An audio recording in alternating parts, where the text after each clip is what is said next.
نحمده ونصلي ونسلم على رسوله الكريم اما بعد فاعوذ بالله من الشيطان الرجيم بسم الله الرحمن الرحيم قال الله تبارك وتعالى في القرآن المجيد والفرقان الحميد فيها يفرق كل أمر حكيم صدق الله مولانا العظيم وصدق رسوله النبي الكريم الأمين ونحن على ذلك لمن الشاهدين والشاکرین والحمد للہ رب العالمین۔ عزیزان گرامی، معزز سامعین و ناظرین کرام، جیسا کہ آپ سب کے علم میں ہے کہ شعبان المعظم کا مبارک مہینہ ہمارے درمیان جلوہ افروز ہے اور اپنی رحمتیں، اپنی برکتیں، اپنی فضیلتیں وہ ہم پر لٹا رہا ہے، اور یہ وہ ماہ معظم ہے کہ جس کو نبی کریم صلی اللہ علیہ وآلہ وسلم نے اپنا مہینہ قرار دیا۔ نبی کریم صلی اللہ علیہ وآلہ وسلم نے ارشاد فرمایا کہ شعبان المعظم میرا مہینہ ہے، اور یہ وہ ماہ معظم ہے، ماہ مکرم ہے کہ جس میں ایک رات ایسی بھی آتی ہے کہ جو بہت ہی برکتوں والی، فضیلتوں والی، عظمتوں والی رات ہے کہ جسے شب برات کے نام سے یاد کیا جاتا ہے، شب برات کے نام سے پکارا جاتا ہے۔ آج میں آپ کے سامنے اس رات کے حوالے سے چند باتیں عرض کروں گا، اور جو لوگوں کے اندر غلط فہمیاں ہیں یا جو لوگوں نے اس کے بارے میں غلط فہمیاں پھیلائی ہوئی ہیں، دوسروں کو وہ بولتے ہیں کہ یہ بدعت ہے، انہوں نے لوگوں نے اس کو تہوار بنا لیا ہے، ایسا نہیں کرنا چاہیے، ان سب کے بارے میں انشاءاللہ آپ کے سامنے کچھ معروضات پیش کروں گا۔ اللہ تعالیٰ کی بارگاہ میں دعا ہے کہ مولا کریم ہمیں عمل کرنے کی توفیق عطا فرمائے۔ عزیزان گرامی، شعبان المعظم کی 15ویں رات کے بارے میں متعدد احادیث مبارکہ وارد ہیں۔ ان میں سے چند یہ احادیث مبارکہ ہیں کہ رسول اللہ صلی اللہ علیہ وآلہ وسلم نے ارشاد فرمایا، بے شک اللہ تعالی شعبان کے درمیانی یعنی 15ویں شب کو خاص توجہ فرماتا ہے، اور مشرک اور کینہ پرور کے علاوہ مغفرت کے طلبگار اپنے سب بندوں کو بخش دیتا ہے۔ ایک اور حدیث مبارکہ میں آتا ہے کہ جب شعبان کی 15ویں شب ہوتی ہے تو اللہ تعالیٰ اپنی مخلوق کی جانب خصوصی توجہ فرماتا ہے، پھر مغفرت کے طلبگار مومن کو بخش دیتا ہے، اور سرکشی میں مبتلا کافروں کو مہلت دیتا ہے، اور کینہ رکھنے والوں کو ان کے کینے کے سبب چھوڑ دیتا ہے تاکہ وہ کینہ چھوڑ دیں، یعنی اپنے دلوں کو کینے سے پاک کر دیں۔ آپ صلی اللہ علیہ وآلہ وسلم نے متعدد روایات میں فرمایا کہ اس عظیم رات کو قتل ناحق کرنے والا، ماں باپ کا نافرمان، سود خور، عادی شرابی، عادی زناکار، قطع رحمی کرنے والا اور چغل خور کی بخشش نہیں ہوتی۔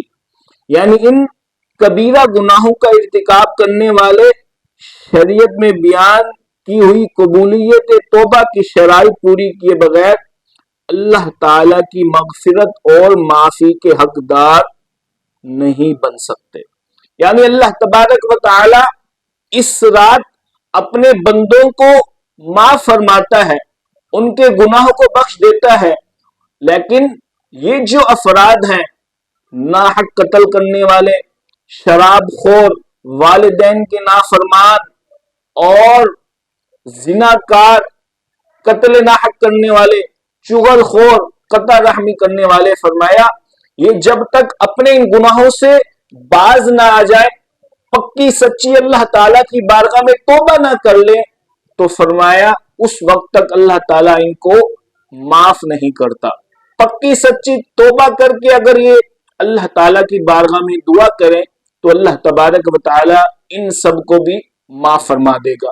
تو میں یہ عرض کرنا چاہوں گا، اگر ہمارے اندر ان گناہوں میں سے کوئی گناہ پایا جاتا ہے، اگر ہم ان گناہوں میں سے کسی گناہ کے مرتکب ہیں، ہر کوئی اپنی گریبان میں دیکھے کہ اس کے اندر کون سا گناہ ہے۔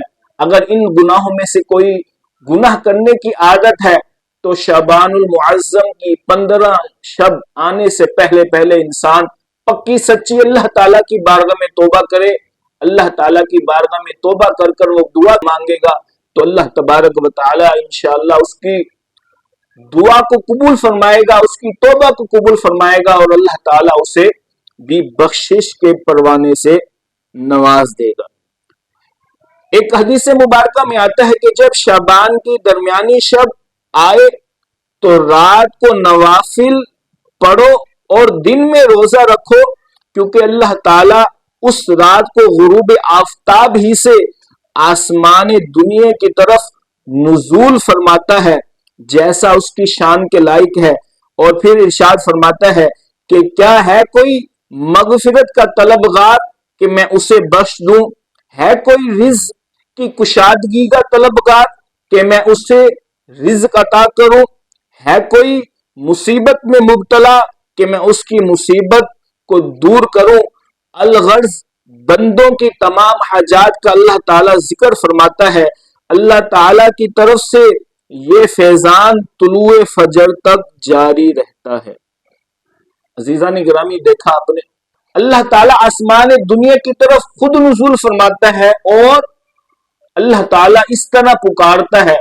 اللہ تعالیٰ فرماتا ہے کہ آج کی رات اگر کوئی مجھ سے مانگے گا تو میں اس کی دعا کو قبول کروں گا، اور ہمیں اس رات کو عبادت و ریاضت میں گزارنا چاہیے، اس رات کو گناہوں میں نہیں گزارنا چاہیے بلکہ اللہ تعالیٰ کی رضا والے کاموں میں گزارنا چاہیے۔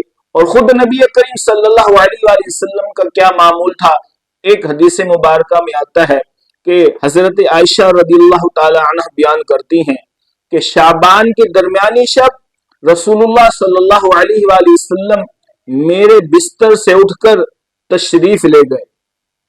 آگے فرماتی ہیں کہ میں نے گمان کیا کہ ہو سکتا ہے کہ نبی کریم صلی اللہ علیہ وآلہ وسلم کسی زوجہ محترمہ کے پاس گئے ہوں گے۔ میں گھر میں آپ کو تلاش کرنے لگی تو میرے پاؤں آپ کے مبارک قدموں پر پڑے، آپ حالت سجدہ میں تھے۔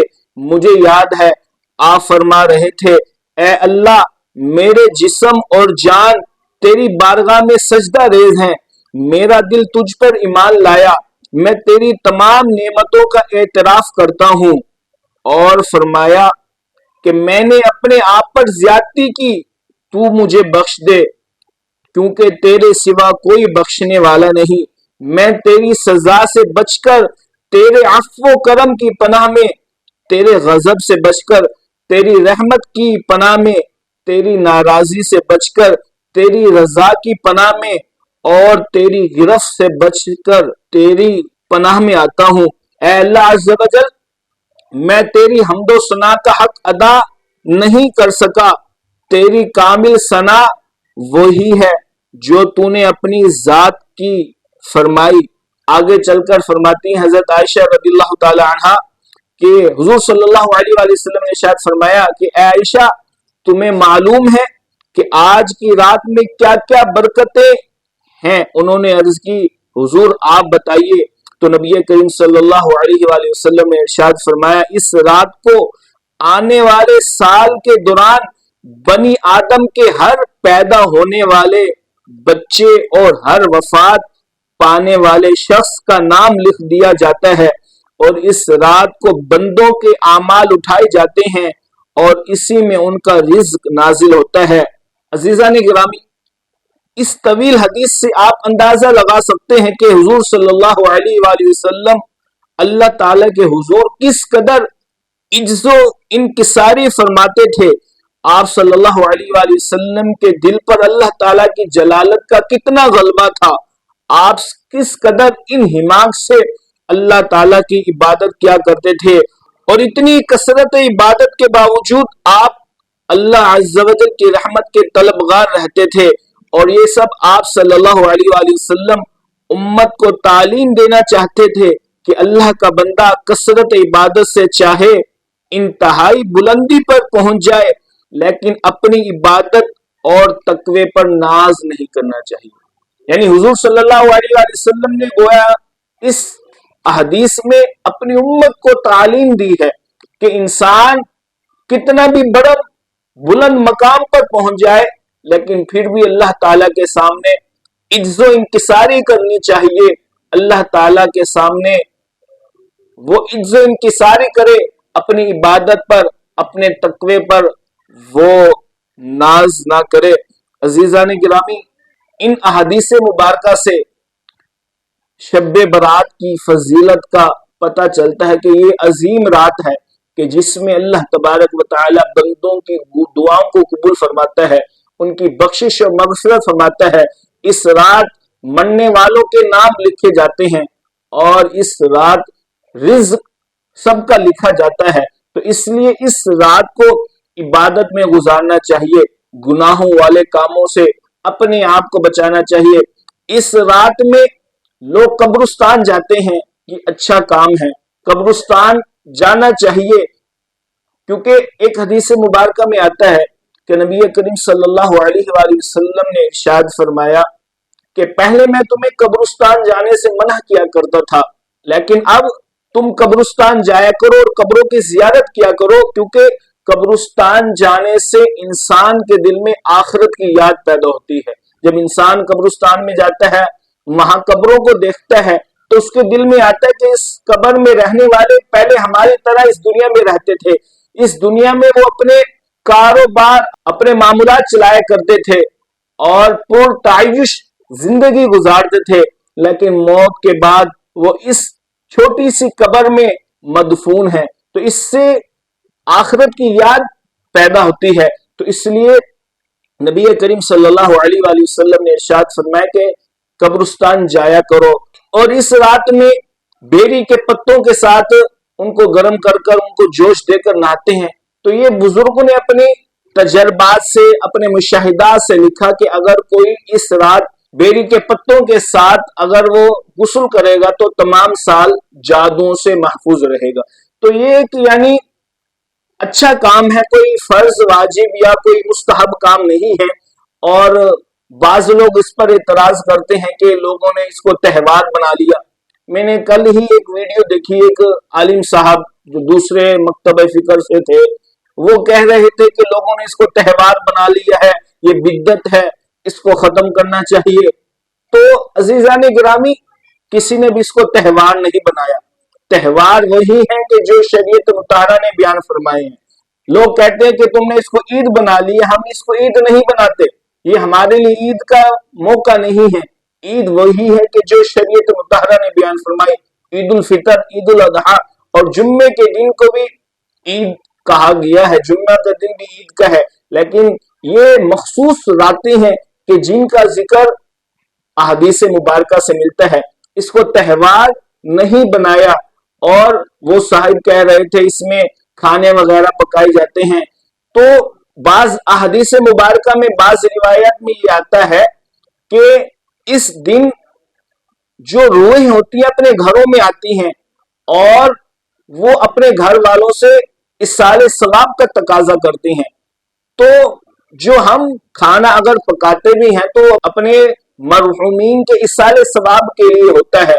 اور اس میں یہ ضروری نہیں ہوتا کہ لوگ اچھے اچھے کھانے بنائیں، اگر ان کے پاس قوت نہیں بھی ہے وہ قرضہ لے کر کھانا بنائیں، ایسا نہیں ہے. گھر میں جو کچھ بھی پکا ہوا ہے اگر اسی پر ہم فاتحہ پڑھ کر دعا کریں گے اور اس کا جو ثواب جو ہے ہم اپنے مرحومین کو پہنچائیں گے تو انشاءاللہ اللہ عز و جل کی رحمت سے امید ہے کہ یہ جو ثواب ہے یہ مرحومین تک پہنچے گا. یہ اصالِ ثواب کا ایک طریقہ ہے، کھانا وغیرہ پکا کر اصالِ ثواب کیا جاتا ہے. اور بعض لوگ کہتے ہیں کہ تم اس کو عید مناتے ہو، عید کے طور پر مناتے ہو. ہم اس کو عید کے طور پر نہیں مناتے اور نہ ہی یہ مردوں کی روحوں کی عید ہوتی ہے. بعض لوگ کہتے ہیں کہ یہ روحوں کی عید ہے، لیکن ایسا ہرگز نہیں ہے. شریعت میں اس کی کوئی اصل نہیں ہے کہ یہ روحوں کی عید ہے. لیکن بعض روایات میں یہ آتا ہے کہ روحیں اس دن گھروں میں آتی ہیں اور اصال ثواب کا وہ تقاضا کرتی ہیں، تو ان کے اصال ثواب کے لیے یہ اہتمام کیا جاتا ہے۔ اس کو ہم کوئی تہوار کے طور پر نہیں مناتے، لیکن یہ عظیم رات ہے، اس میں عبادت کرنی چاہیے، اس میں اللہ تبارک و تعالیٰ کے جو رضا والے کام ہیں ان کو کرنا چاہیے۔ لیکن بعض لوگ ہوتے ہیں کہ جو اس رات آتش بازی کرتے ہیں۔ دیکھیں، آتش بازی تو ویسے ہی گناہ کا کام ہے، کیونکہ اس میں ایک اسراف پایا جاتا ہے، اور دوسرا یہ شرعن بھی منع ہے، قانوناً بھی منع ہے۔ ہمارے ملک کے پاکستان کے قانون میں اس کی اجازت نہیں ہے کہ آتش بازی کی جائے۔ جو قانوناً منع ہے تو شرعن بھی منع ہے کہ اس میں اسراف پایا جاتا ہے، لوگوں کی دل آزاری ہوتی ہے، اس سے کئی نقصانات بھی ہوتے ہیں جو ہم آئے دن خبروں میں اخبارات میں پڑھتے ہیں کہ فلاں جگہ آتش بازی سے یہ نقصان ہو گیا، یہ ہو گیا، فلانا ہو گیا۔ اس طرح کی خبریں ہم پڑھتے رہتے ہیں، اور یہ مسلمانوں والا کام نہیں ہے۔ شب برات کا مطلب ہے آگ سے چھٹکارا حاصل کرنا، اللہ تعالی سے دعا مانگنا کہ اللہ تعالی ہمیں جہنم کی آگ سے بچائے۔ لیکن لوگ جو نوجوان نسل ہے وہ خود آتش بازی کرتے ہیں، پٹاخے وغیرہ پھوڑتے ہیں، اور طرح طرح سے وہ یعنی ایک تفریح کا مقام بنا لیتے ہیں، اور پھر اسی طرح بعض لوگ ان باتوں پر اعتراضات کرتے ہیں اور پھر علماء کرام اس کے جوابات دیتے ہیں۔ اگر ہماری عوام ہی ان فضول باتوں کو اگر نہیں کرے گی تو دوسروں کو بھی اعتراض کرنے کا موقع نہیں ملے گا۔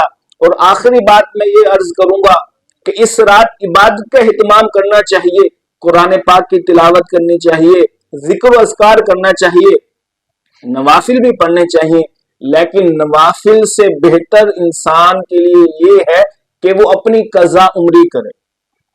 اگر اس کی نماز قضا ہیں، فرض اس نے ادا نہیں کیے، تو وہ اس رات قضا عمری کرے، کیونکہ اگر نماز ادا نہیں کی اس کی قضا کرنا یہ بھی لازم اور ضروری ہے، فرض ہے، ضروری ہے۔ کیونکہ نماز فرض ہے تو اس کی قضا بھی لازم اور ضروری ہے۔ ہم نوافل پڑھتے رہیں لیکن قضا عمری نہ کریں تو یہ ایک اچھا طریقہ نہیں ہے، یہ کوئی اچھی بات نہیں ہے۔ ہاں، اگر کسی کی نمازیں پوری ہیں اور وہ صاحب ترتیب ہے، پھر وہ نوافل وغیرہ ادا کرتا ہے تو اس کو نوافل کا بھی ثواب ملے گا۔ لیکن اگر کسی کے ذمے نمازیں ہیں اور وہ نمازیں چھوڑ کر نوافل ادا کر رہا ہے تو یہ کسی بھی صورت صحیح طریقہ نہیں ہے۔ تو لہٰذا اس رات میں انسان اللہ تعالیٰ کی عبادت کرے اور قضا عمری کا بھی اہتمام کرے کہ جو اس کی ذمہ نمازیں ہیں ان کو وہ ادا کرے۔ اللہ تعالیٰ کی بارگاہ میں دعا ہے کہ مولا کریم ہمیں ان باتوں کو سمجھنے، اس پر عمل کرنے اور اس رات کو اپنی عبادت اور ریاضت میں گزارنے کی توفیق عطا فرمائے۔ آمین بجاہ النبی الامین صلی اللہ علیہ وسلم۔